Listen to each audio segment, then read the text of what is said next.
everyone. First and foremost, happy Back to the Future Day.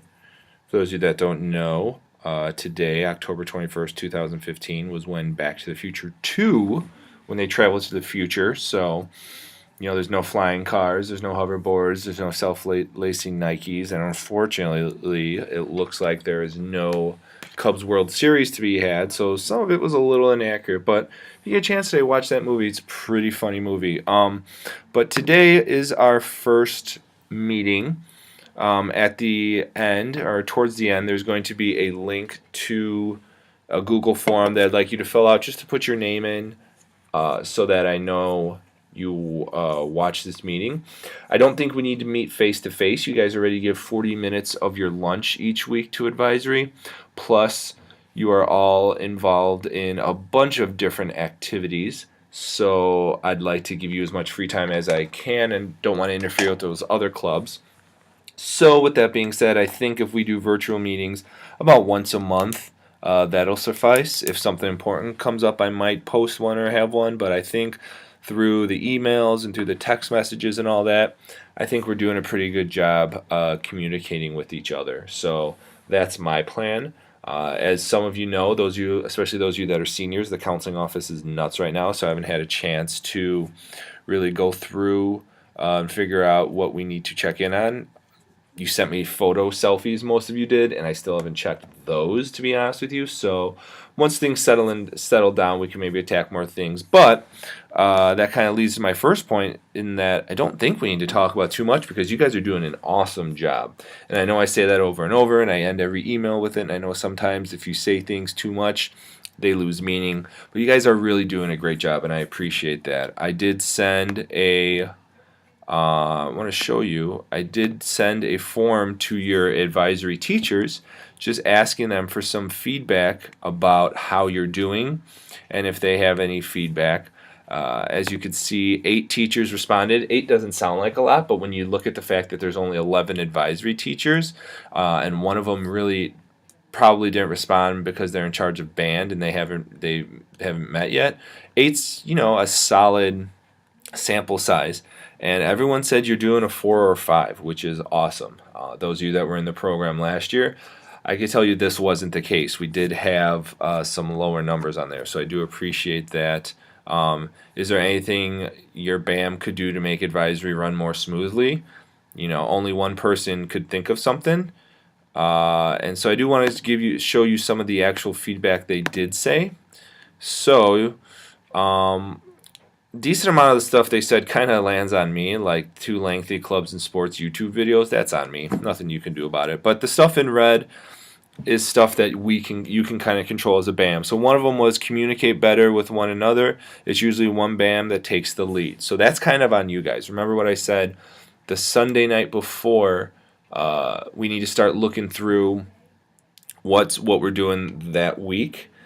Like I said last year, I had an issue with students when the first time they would see a lesson would be when they were in the classroom. And, I think you can tell when even teachers do that, it makes kind of for a bad lesson and it's not very effective. And now that we actually have lessons coming up because we're done with all the kind of the administrative stuff behind the scenes, talking about clubs, talking about the leadership program, talking about what was the other one? Harper Promise. Now we can really start getting into stuff. So just make sure you review it. Make sure the first time you see the PowerPoints or the video or whatever the lesson isn't your first day in advisory. Also, if you've noticed, I've been trying to put kind of guidelines to the lesson. Make sure you have a copy of those, either printed out or keep it on someone's iPad, because that's going to kind of give you stuff to emphasize. When I do presentations or when I do lessons, I try to only put the important stuff on the PowerPoint or the lesson or whatever we're doing because I like for more class discussion.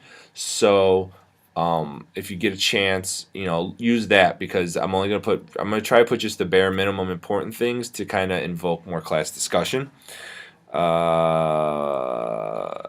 in this one, I asked teachers not to use names, so I deleted some names. Monday, Wednesday, BAMs don't work together well. Seems like one's taking the lead. So make sure you're communicating with each other, sharing equal load. This teacher said, remind them that the freshmen don't know everything. Also, always be positive. So I think this kind of came across when we were going over the clubs. Maybe some of you weren't as enthusiastic about some of the clubs, which is natural if you're not a part of it. But just remember, That's something you're telling these freshmen, even though it may sound like common sense or common knowledge, for probably most of them, this is the first time they're hearing it. So please keep that in mind, and please always be enthusiastic. We're going to watch a video at the end about the qualities of a good teacher, and something that's going to be a running theme in there, and something probably you guys can kind of see just thinking about all the teachers you've had that you thought were pretty awesome. They're always positive. They're always, have a good attitude. Sorry, I'm sending a text that I'm going to be a minute or two late to a meeting because I want to get this out to you guys. Sorry about that. So just always have a good energy, good attitude. And then the last one, we seem to zip through materials provided, and they're looking for stuff to do. So that maybe goes to, I need to make the lessons a little more lengthy, but that also goes to working on your pacing, having more class discussion. If when you're looking through the lessons on Sunday, and this shouldn't take you more than 5-10 minutes to kind of review what's going on, make sure you know kind of the timing, how you can stretch out this lesson to be 20 minutes and fill up the whole period. Okay? So overall, you're doing a pretty good job. Upcoming lessons. So if we look, I'm going to start adding stuff to just kind of, along the same lines of last year. I think the first one we might talk about is kind of organizational skills, because I know down in the counseling office, a lot of issues we've been having with students is just staying organized, staying on top of their grades and things like that. Band issue. So band is going to be ending, and due to staffing and number of BAMs and all that, the size of the band advisory is too large to put in a classroom. So what's going to be happening is my two friends that are band BAMs, that's a tongue twister, you will have your class, but what's going to happen is that some of those students are going to get dispersed amongst other advisories. So some of the freshmen that you hang out with now will not be in your class. This will kind of affect the mentoring and the check-ins. So if you get new students in your class after first quarter, make sure you assign them to a mentor-mentee. That being said, so with the band students, you will be going to whatever's on your schedule where Mr. Farrell's room is, and I will let him know about that. Going into the mentoring, that's going to start out probably in a week or two. A couple people have asked me, how do I want you to match them up? Whatever you see appropriate. Just make sure it's kind of an equal amount of students for each person. Quick reminder, there is that website to go to. I believe it's BAM check-ins. It's a quick survey. Just once you check in with your students, it could be on that Friday, it could be digitally, it could be all at once. Just do a quick, fill out this form. And I did make a video. What might be a good idea to do is to keep it on your phone or on your iPad so that you always have access to it in case you run into them. So this is a screenshot I took of my phone. So if I go to the internet and I go to that website, tinyurl.com/BAM check-ins, that's going to take me to the Google form. And this is where you're going to fill everything out, where it says student's name. You can put all the students you check in with at that time, what's your name, and then briefly what you talked about. If you put general in there, that's fine if it's nothing specific. But then what you could do is, let me go back for a second. On the bottom, if you hit add to home screen, it's tough for me to get it, but you can see that plus with the square right here. If you click that, what it's going to do is it's going to ask you to title, and it's going to take a screenshot of that page, and then what it's going to do is it's going to add almost like an app to your home screen. So then every time you touch it, it will pop up automatically, so you don't have to keep typing in tinyurl.com, /BAM check-ins. You could just, from your home screen, you could just go to touch this little app right there, and then it's always with you whenever you check in with them. So I'm going to recommend you do that. We're going to be starting that. I put on the calendar for you to start divvying up, so next time you have advisory or when that's your lesson, I would just figure out how you want to divide up the class and meet with your mentees, talk about, hey, this is what this is all about, this is what we're going to be doing, this is some of the things we're going to talk about. Just use it as kind of a relaxing, discussion day. Parent check-in. So I'm having a parent check-in for all freshman parents Tuesday, October 27th after school. I'm also going to be having it as a webinar. I'll have information passed along for that on Tuesday or Monday or Tuesday of next week when you meet with your students, just to remind them. But maybe start telling them about that. Say, hey, if your parents, want to kind of know about where you should be at or know about what's going on with the school, suggest this date that they come to that. And then lastly, we're going to be starting doing lessons soon. So you are going to have to be doing some teaching. So I did want to show a video that kind of talks about the qualities of a good teacher. So enjoy, and then make sure you watch through it so that you can get the code for the Google form.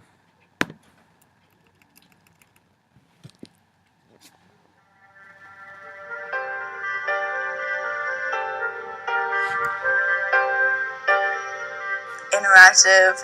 Nice. Caring. Dedicated. Enthusiastic, definitely. Talented.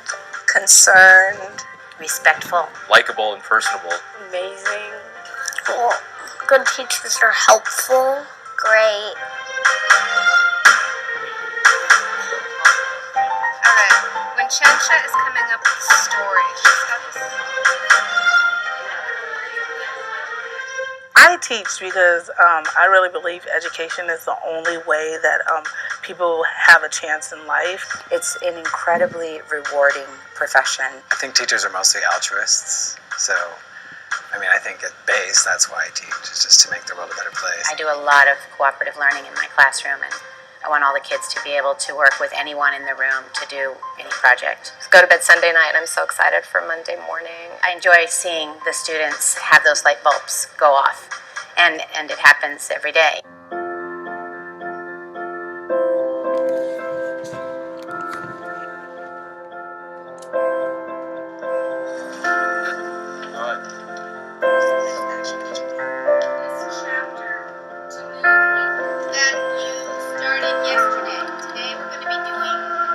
Her name is Miss Kirkus. Miss Evans. My favorite teacher so far is Wu Lao Shi.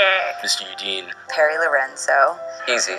Phil Blix. One was a woman named Dr. Hennessy. An English teacher called Miss Bailey. But Miss Bailey would come in every morning like, hello, good morning, like really excited. Well, we learned really cool math. She made me excited about computers, about every website you can go, like internet. I'll never forget that he said one day to me, it was a pretty chaotic class, and he said, Kyle, you're gonna be somebody. So he really stressed what we thought. She gives us time, and I've so far finished a lot of books. Like on Fridays, if we did really well, Fridays or Thursdays, we would get a party.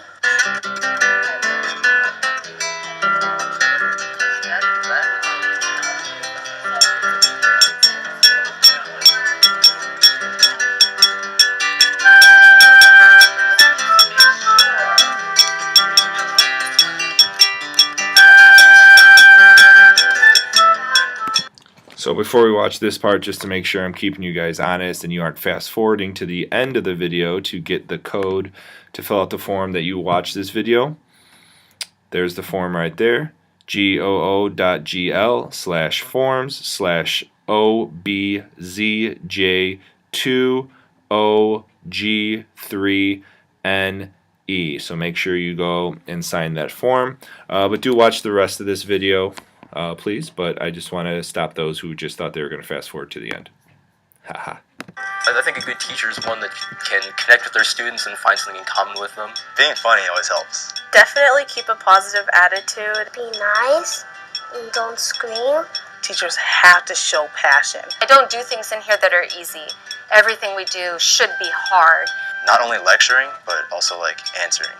If that child comes to the classroom believing that he is capable, you have a lot to work with. If your teacher has faith in you, I think you feel a lot better about your chances.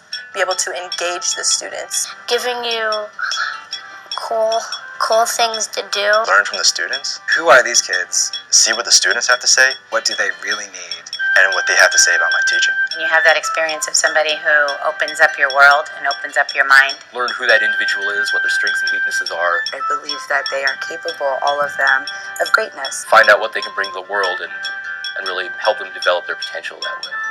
They helped me to like reading more. Probably. I didn't read that much in preschool, but that was a long time ago.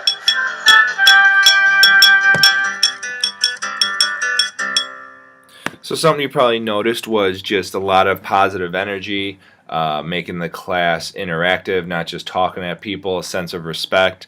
Um, so as you go through and start teaching your lessons, kind of keep these traits in mind. I think all of you have these traits. That's why you were selected to be advisory mentors. And do always remember, don't get too stressed out over this. This is a club. This is something you're supposed to enjoy. So just make it fun and make it your own. So it's the end of our first meeting. Hope it wasn't too painful. Hope you guys have a great rest of your day. Hashtag 1BG. Bye.